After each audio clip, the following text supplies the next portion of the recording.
So, are you guys as excited as I am to talk about business babies growing up? I had this topic on my mind, and I was like, you know what? We're going to talk about the stages of business because business babies need to grow up. I'm so excited to be here with you guys. For those of you who don't know me, my name is Spiceda Jackson. I am a certified accountant, founder of X Financial Inc. We do business as Tax Plus 365 here in Atlanta. I have been a CPA for over 25 years. And I am also the owner of a business, just like many of you. Just like you, my business was my baby. And I'm like, you know what? I had this epiphany because if you've seen me before, you already know that I talk about treating your business like a person. And there's certain things that are constant in business, right? When you hear somebody say constant in business is profits, we hope, but constant is life, is that we're going to die and we're going to pay taxes. I know that it sounds morbid, but I'm here to talk about, okay, just like we die and we pay taxes, those are two things that we must do. That's the same two things that our business must do. That's why I say that your business is a person, and just like us, businesses go through stages, and it's called business entities. So the stages of business is sole proprietorship, limited liability corporations, S corporations, and C corporations, right? Solopreneurships, when you first start your business, what do? We start our business, we have an idea, that idea becomes a business, and we then name the business, incorporate the business, and get the business a tax ID number. Okay, so just like you, your business is a person. And at that stage, your business is called and known as a sole proprietorship. As a sole proprietorship, you are like an infant. The business relies on you to pay its taxes. You are the chef, the cook, the accountant, the marketing person. You're everything. You're the distributor. You're everything. It's just you in the business. That's why it's sole proprietorship. If you have a partner, you're then a partnership. And so that's the difference between the sole proprietorship and a partnership. But you also graduate from partnerships, because it's no longer just you, to a limited liability corporation. I'm going to talk about limited liability corporations a little bit more later, because I love them, because they can be sole proprietorships, they can be partnerships, they also can be S corporations and C corporations.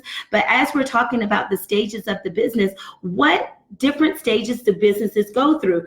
Like an infant is a sole proprietorship. An LLC, to me, is your business is now walking. Once you get your business walking, you're able to protect yourself. You separate yourself a little bit from your business. Your business is able to eat on its own, kind of like when your baby starts to eat and they're eating, they go from baby food to table food. That's what an LLC is. As an LLC, you are protecting yourself. You've incorporated your business to protect yourself. And let me plug in this nugget here. When we develop business entities serve two purposes. The first purpose is to protect you from your business and to separate the business from you, your personal assets. The second thing that happens is the business now has its own tax structure. Now, when your business is in the baby, the toddler, the teenage stages, you're either a sole proprietorship, an LLC, LLP, or an S corporation, because those entities are known as pass-throughs. They don't pay taxes. Just like our children don't necessarily pay taxes. They're not grown up enough to pay taxes. So when your business is grown up enough to pay taxes, you need to be a corporation. We have infant, sole proprietorship. We have LLCs, and then we have S corps, to me, are teenagers. And C corporations are adults. When you outgrow your business, And how do you know that you've outgrown your business? How do you know that your business have gone through another stage? Is you feel like you're overpaying in taxes. Give me some likes down there if you've ever felt like you've overpaid in taxes. Or if you're in business and you feel like you're overpaying, or if you're in business and you feel like you can't pay yourself, you probably have outgrown your business. You've outgrown your business when taxes become a headache. Because remember, I said the driver for being in a business entity is to, number one, create your business as its own person, and number two, so you can pay taxes. And the goal is not for your business to die. You'll hear me say this a million times, is for you to exit your business. Now, my favorite part is you know that you've outgrown your business entity type when you don't even know what type of entity you are. I meet so many business owners when they first come to get their taxes done. They incorporated the business, they got the business name, they got a tax ID number, but they don't remember what type of business they are. They don't remember if they incorporated it all, so they're a sole proprietorship. They don't remember if they're an LLC. They don't know if they're an S corporation, and they don't know if they're a C corporation.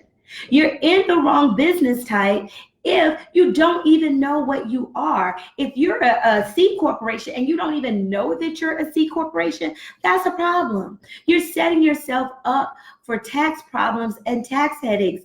And for my favorite reason why people know the way that you know that your business entity isn't right for you and you've outgrown it, or you're too big for it, or you're too small for it, is your spouse. If you're married, your spouse no longer wants to file with you. If you own a business, I can't tell y'all how many times, if you own a business and your spouse is saying, you file your own taxes, you're probably in the wrong business type. You need to see an accountant so that we can take a look at what's going on with your business and get you in the right business entity for where you are in business. And we're going to talk about why I like certain types of business types, right? So we talked about the different stages of business, right? We talked about infanthood, being a child, being a teenager, and being an adult, which we said the infant, childhood, teenage stages are sole proprietorships, LLCs, LLPs, S corporations, pass-through entities, businesses that don't pay their own taxes, meaning the income. You prepare a tax return or a Schedule C in order for that business income to pass to the owner, you, the parent, the business owner. I'm going to refer to you often as the parent, so that you can pay the taxes on the income that your business baby, toddler or child or teenager earned. That's what an LLC S corporation partnership does. But what are my favorite things about each business type? And I do have a favorite thing. I mean, this is one of the most popular consultations that I do as an accountant.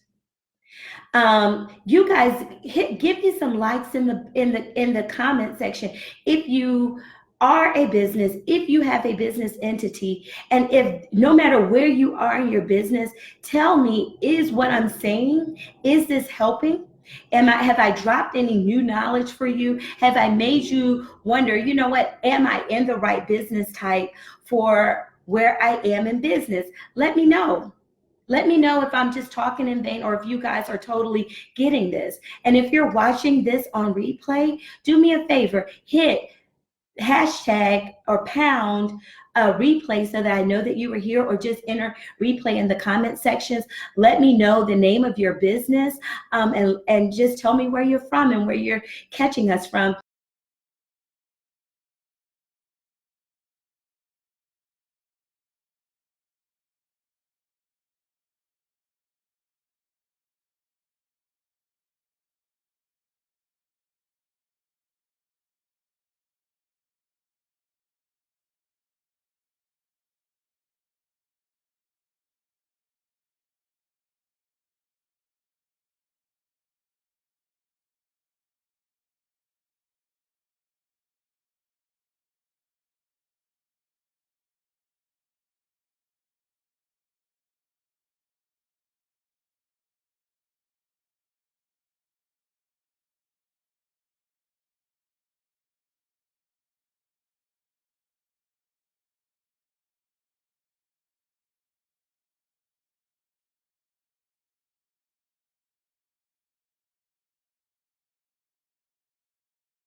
Unlike people, they don't have to die. But if you don't function them properly, they get sick and they die, and you go out of business without anything in your pocket and you lose money.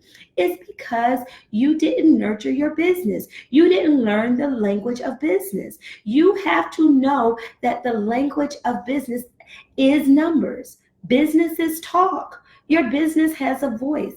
The voice of your business is the numbers, people. Stop trying to say, hey, I hate talking to my accountant because, I don't know what they're talking about. Okay, if you were to go over to Mexico for vacation, or you decided that you were going to live in Mexico, wouldn't you do yourself a favor and at least learn how to speak Spanish? If you decide that you're going to be in business, you got to learn how to speak numbers.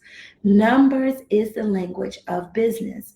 And I don't mean to digress because we're talking about growing our business babies up, but I am an accountant and I love talking about numbers. And hopefully when you guys join me live here, that let me know, am I fun? Is it engaging? Do you guys like to hear me talk about numbers? Do I make it understandable for you guys? My goal in Business Convos and Coffee is to break down the business and to get you guys to see that your business is a person. You need to see your business like a person. I'm not about worshiping your business or anything like that. We're not getting crazy. But the IRS sees your business as a person. You got to see your business as a person. Okay? Know that your business is going to have to pay taxes, and make sure that you have designated your business right for where you are. And if you don't know what to do, protect yourself. Become an LLC. Because sole proprietorships are LLCs. And then meet with your accountant, talk with your accountant, and say, okay, at what point do I need to be an S corporation? Am I now ready? Are my numbers telling the truth about my business? Are you even keeping up with your numbers? I think numbers should be on autopilot. And you should have some sort of accounting system, and you should have a relationship with an accountant, especially if you are a person who you're not proficient in the language, which is numbers. You got to be able to let your business talk. If you wonder why your business didn't get the business loan, it's probably because your numbers was telling a lie, and numbers don't lie. Your numbers were telling a lie because you can't speak the language of numbers, and you got to let your business speak for itself by getting someone who can help you with your numbers. Okay? So you guys, I'm going to check the questions. Check on my group Business Convos and Coffee, see if they have any questions for me. But in my last slide, I said, think about the entity that you choose. Make sure that you pick the right entity that's best for you. Now, we're going to put in the link. I'll have my team put in the link, our Calendly link. If you feel like you are confused and you don't know what type of entity you are and you want to have a conversation with me, I normally do these consultations, and they're $300. If you join, go to our Calendly link, we'll put that in. We're offering it specially for you guys for $99, where I will jump on a call with you. I talk about your business, and you could send over your tax return. I'll take a quick look at that. If you want me to take a look at the tax return, or you have a little bit more, you probably should do the 150 consult. We'll put both in there, but either way, I want to be able to make sure you guys are in the right business entity for where you are, and we'll start the conversation to talk about what type of accounting system you have. Like, where are you in understanding numbers? Let's do an assessment. Let's make sure that your business is getting you what you need, and it's growing up, it's profiting up. Let me know if what I'm saying to you is something that resonates with you. Let me know if it's something that you guys are getting something out of. Should I keep coming here at 9 o'clock to give you guys free advice? Let me know if you have questions in the comments. I'm down to questions. That's all I have for you guys. To stop treating these businesses like babies and let them grow up, incorporate, becoming a limited liability corporation. Make sure that your business isn't overpaying in taxes. I'll see you guys next time. Thank you.